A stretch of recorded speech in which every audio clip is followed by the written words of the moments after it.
Good morning puppy. ఒరేయ్ మన పప్పి Complan girl రా. I am a Complan bye. ఏం పప్పి ఓవర్ గైతాలు చేస్తున్నారా కుర్రాళ్ళు? అవును ప్రభాస్. ఏడుపు తన్నుకు రావాలే. ఇలా చూడు పప్పి, నీకెవరి మీద కోపం వచ్చిందనుకో పిరికి దానిలాగా ఏడుస్తూ నిలబడకు. ఇలా చూడు, చేతిని ఇలా మడిచుంచుకో. దీంతో పొత్తి కడుపున ఒక్క కుమ్ము కుమ్మావు అనుకో, దాంతో బస్సులో ఎక్కడు, అంబులెన్స్ లో ఎక్కించాల్సిందే. నిజంగానే ప్రభాస్? వెళ్ళి కుమ్మే పో.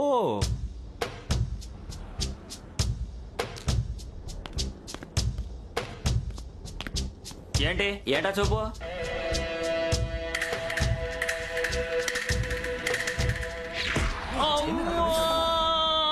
అది దెబ్బంటే అయిపోయాడు. థ్యాంక్స్ ప్రభాస్, సూపర్ ఐడియా ఇచ్చావు. సమస్య వచ్చినప్పుడు ఇలాగే కంటిన్యూ అయిపో. బాయ్. బాయ్ ప్రభాస్. ఇక్కడే ఉండరా అమ్మా, నన్ను పిలుచుకొస్తాను. జాగ్రత్త, పడిపోతావు. Thank you uncle.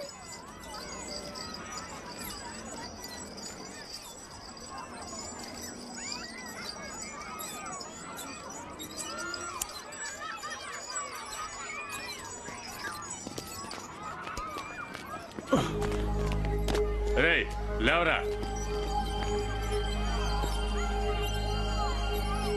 అన్నా మీ టెన్షన్ నాకు అర్థమైంది.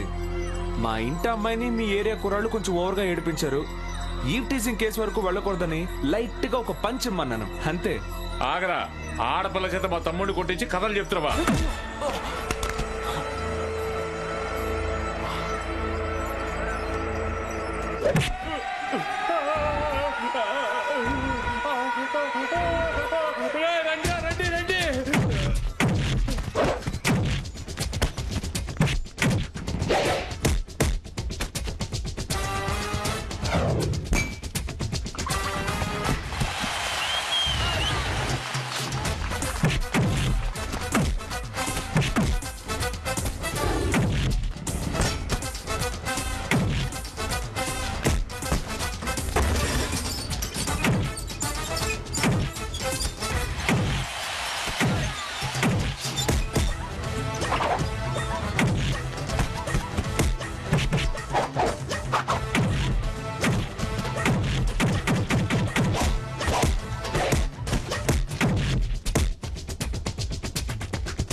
ప్రభాస్, ఏంటి పప్పి?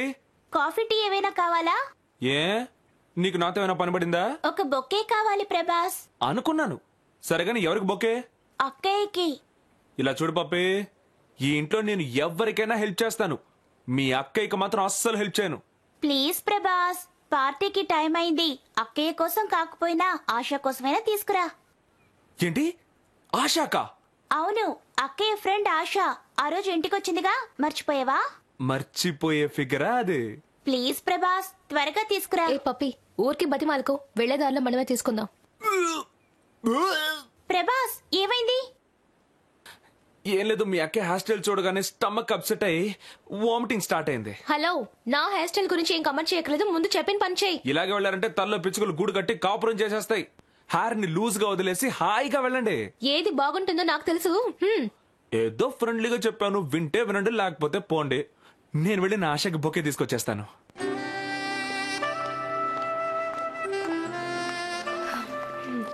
ఏంటి పప్పి, పార్టీకి టైం అయింది, అతను ఇంకా బొకే తీసుకురాలేదు. మనమే తెచ్చుకున్నట్టే బాగుండేది.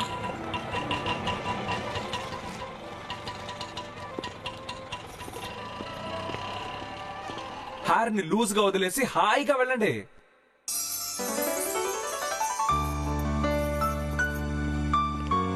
హాయ్ హాయ్ హాయ్ పప్పి, వెళ్దామా? ఓ సరే రండి వెళ్దాం. హలో, నువ్వెక్కడికి వస్తున్నావు? బర్త్డే పార్టీ కండి. మేము వెళ్తాంలే, నువ్వు బయలుదేరు. ఏంటండి జోక్ చేస్తున్నారు? మన ఆశ అండి. నేను విష్ చేసి వెంటనే వెళ్ళిపోతాను. అదే నేను చెప్తున్నాను, అందరికి కలిపి మేమే విష్ చేస్తాను, నువ్వు వెళ్ళు. ఎందుకండి వెళ్ళు వెళ్ళు అంటారు? ఆ రోజు తన ఇంటికి వచ్చినప్పుడు చొంగ కార్చుకుని పరువు తీసావు కదా, అది చాలు. పార్టీకి వచ్చి మరోసారి పరువు తీకు. You please out. నేను కాళ్ళ వెళ్ళపడి ఎవరిని సైడ్ కొట్టాల్సిన అవసరం నాకు లేదండి. మన పర్సనాలిటీ అంత వీక్ పొజిషన్ లో లేదు. 10 minutes టైం ఇస్తే చాలు. మీ ఆశ ఏంటి? మిస్ యూనివర్స్ అయినా పొమరేనియన్ కుక్క పిల్ల నా కాళ్ళ చుట్టూ తిప్పిస్తా. ఆ లెవెల్ కి నీ దగ్గర పవర్ లేదు. తన 10 నిమిషాలు పడిపోయే ఫిగరు కాదు. పందెం కడతావా? చూద్దామా? చూద్దాం. Hi Priya. Hi, happy birthday. How are you? Fine. Hi. సరే పార్టీకి టైం అయింది, రండి వెళ్దాం. పద. నిన్న నేను నీకోసం చాలా సేపు వెయిట్ చేశాను. అలాగా? Hi girls. హాయ్. ఎలా ఉన్నారు? మీ జంట కోసమే ఇక్కడికి వచ్చారు. నీకెలా తెలుసు? అదే మీరు వేసుకున్న డ్రెస్సులు బిల్డప్లు చూస్తేనే తెలుస్తోంది. మీ పేరేంటి? Isha. Oh very nice. Hi, how are you? Fine. Hello, excuse me. What is your problem? ఇలా చూడండి, మీరు నాకు పరిచయమే లేదు. ఇన్ఫాక్ట్ ఈ పార్టీకి నేను మిమ్మల్ని పిలవనూ లేదు. ఏదో ప్రేయతో వచ్చారన్న కర్టసీకి మాట్లాడితే మొహం తిప్పేసుకుని వెళ్తున్నారు. పక్కన వచ్చి నుంచుంటే మొహం చిట్లించుకుని వెళ్తున్నారు. మీ మనసులో నా గురించి ఏమనుకుంటున్నారు? నా మనసులో ఏమనుకుంటున్నానో చెప్పే ధైర్యం నాకుంది, కానీ వినే ధైర్యం మీకుందో లేదో తెలియట్లేదు.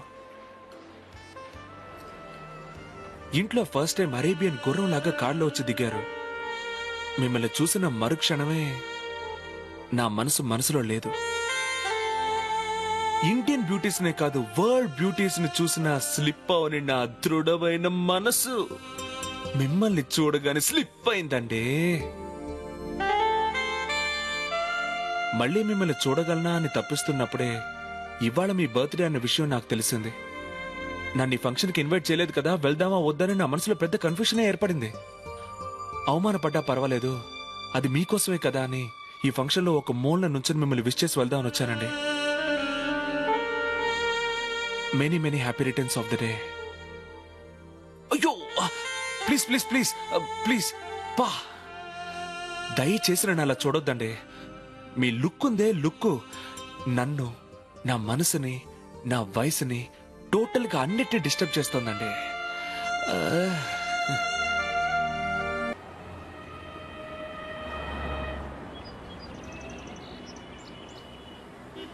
హలో, ఇక్కడేం చేస్తున్నారు? మీకోసం ఆశ అక్కడ పొమరేనియన్ కుక్క పిల్లలా తిరుగుతోంది. రండి.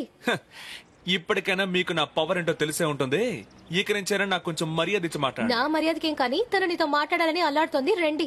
ఆశతో నేనే మాట్లాడాలి? నువ్వేం మాయ చేసావో తెలియదు గానీ నీ తలుపులతోనే అల్లాడుతోంది. నిన్నే పెళ్లి చేసుకుంటానంటోంది. ఏమండి నేనేదో మీతో పందెం కాశానని కాసేపు లవ్ చేస్తుంటే యాక్ట్ చేశానండి. అందుకని చేతికి లైసెన్స్ ఇచ్చి కట్టమనకండి. ప్రభాస్, ఆశ వాళ్ళ నాన్న లైన్ లో ఉన్నారు. నీతో ముఖ్యమైన విషయం మాట్లాడాలట. నేను తీసుకురమ్మంది. ఛే, నేను ఈ పార్టీకి రావడం పెద్ద తప్పు అయిపోయింది. నేను ఈ ఏరియాలోనే లేను. హలో, ఎక్కడికి ఎస్కేప్ అవుతున్నారు? ఆశ అడిగితే ఏమని చెప్పాలి? నాకు ఆల్రెడీ పెళ్లి అయిపోయిందని చెప్పండి. నమ్మకపోతే ఇద్దరు ఆడపిల్లలు ఉన్నారని కలిపి చెప్పండి. నన్ను వదిలేయండి. పద.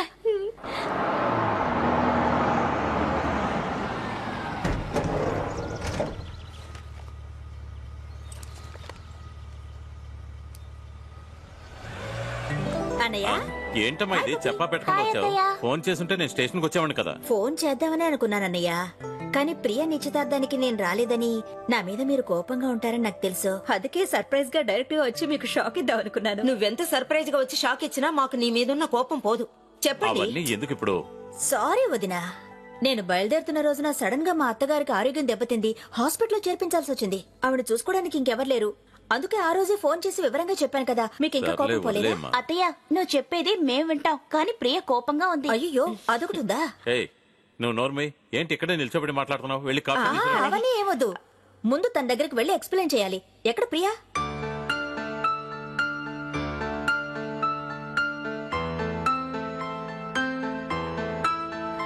ప్రియా,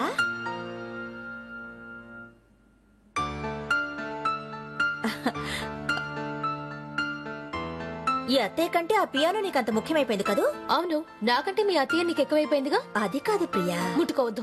మీ మీద కోపం ఇంతవరకు ఉంది. ఎంగేజ్మెంట్ కి నువ్వు రానందువల్ల ఎంత ఫీల్ అయ్యి అప్సెట్ అయ్యానో తెలుసా? చిన్నతనం నుండి అత్తయ్య అని నీ చుట్టూ తిరిగానే నాకు ఇది కావాలి, ఇంకా కావాలి.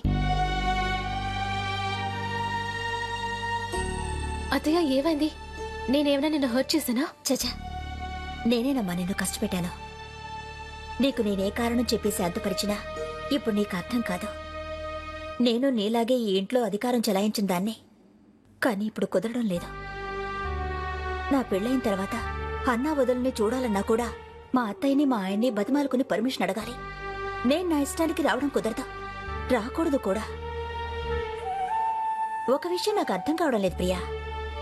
ఒక అమ్మాయి పెళ్లి కాకముందు తను ఎక్కడికి బయటకు వెళ్లాలన్నా తోడుగా తెలిసిన వాళ్ళని పంపిస్తారు. బయటల్లో చదివించాలన్నా హాస్టల్లో ఉంచుదామా లేదా తెలిసిన వాళ్ళలో ఉంచుదామా అని ఆలోచిస్తారు. ఉద్యోగానికని బయటూరు వెళ్ళినా తెలిసిన వాళ్ళ ఇంట్లోనే ఉండాలి. అంతెందుకు, షాపింగ్కి వెళ్లాలన్నా, సినిమాకి వెళ్లాలన్నా, గుడికి వెళ్లాలన్నా కూడా తెలిసిన వాళ్ళతో మాత్రమే పంపిస్తారు. కానీ ఈ పెళ్లి విషయంలో మాత్రం ముక్కు మొహం తెలియని ఎవరో ఒకరిని పెళ్లి కొడుకుగా ఫిక్స్ చేసి వాడితో వెళ్ళవే అని ఈజీగా పంపేస్తారు. మనో భర్త నీ పేరుతో కొత్తగా వచ్చిన వాడి చేయి పట్టుకుని అగ్ని చుట్టూ ప్రదక్షిణలు చేసి తిరిగి చూస్తే మనల్ని కన్నవాళ్లు, తోడబుట్టిన వాళ్ళు ఎక్కడో దూరంగా చిన్న చిన్న చుక్కల్లా కనిపిస్తారు. అమ్మా నాన్నల స్థానంలో ఇప్పుడు అత్తా మామలు ఉండాలి. తోడబుట్టిన వాళ్ళ స్థానంలో ఆడబడుచులు, మరుదులు ఉండాలి. మనతో చదువుకున్న ఫ్రెండ్స్, మన బంధువులు అందర్నీ మర్చిపోయి మనకి నచ్చినా నచ్చకపోయినా కొత్త కొత్త అనుబంధాలతో బతకాలి. ఇలా పుట్టింటి వాళ్ళందరినీ పూర్తిగా మర్చిపోయి గడిపే దాంపత్య జీవితం మనకవసరమేనా నాకు తెలియడం లేదు. ఇంతకంటే మన జీవితాంతం అమ్మానాలతోనే ఉండిపోవచ్చు కదా, అదైనా ప్రశాంతంగా ఉంటుందనిపిస్తోంది. అత్తయ్య ప్లీజ్. ఏం లేదా,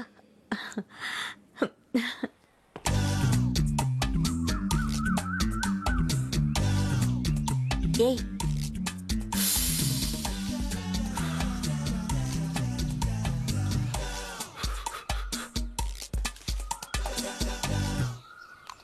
ప్రియా, ఎవరతను? పేరు ప్రభాస్. ఒట్టి waste fellow.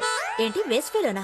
అవునత్తయ్య, daddy close friends son. ఊళ్ళో పని పాట లేకుండా తిరుగుతున్నానని వాళ్ళ నాన్న ఇక్కడికి పంపించాడు. మన అవుట్ హౌస్ లో ఉంటూ ప్రాణాలు తోడేస్తున్నాడు.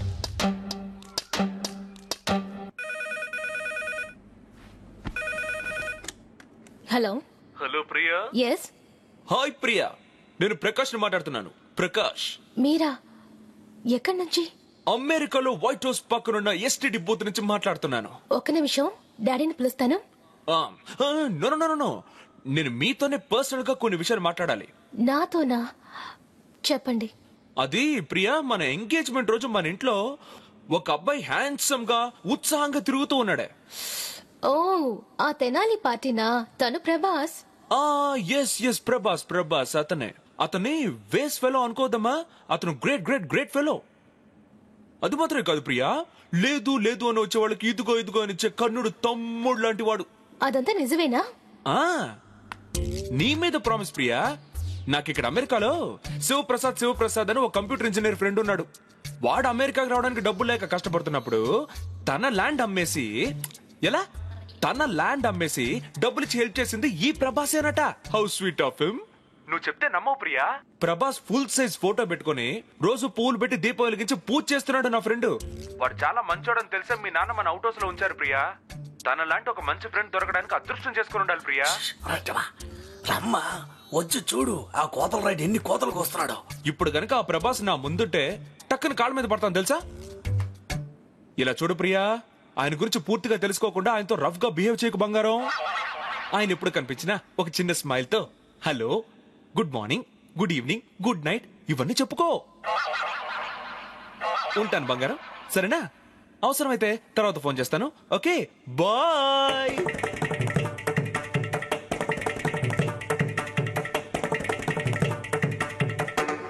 మణి, ఓకే మణి, మన ఇద్దరం చాలాసేపు మాట్లాడుకున్నాం. మన కథ తర్వాత చూసుకుందాం. మేడం ఫోన్ కోసం వెయిట్ చేస్తున్నారు. Madam phone. మాట్లాడుకో. నువ్వు ఒక వేస్ట్ ఫెలో అనుకున్నాను, కానీ 4GB పార్టీ అని ఇప్పుడే తెలిసింది.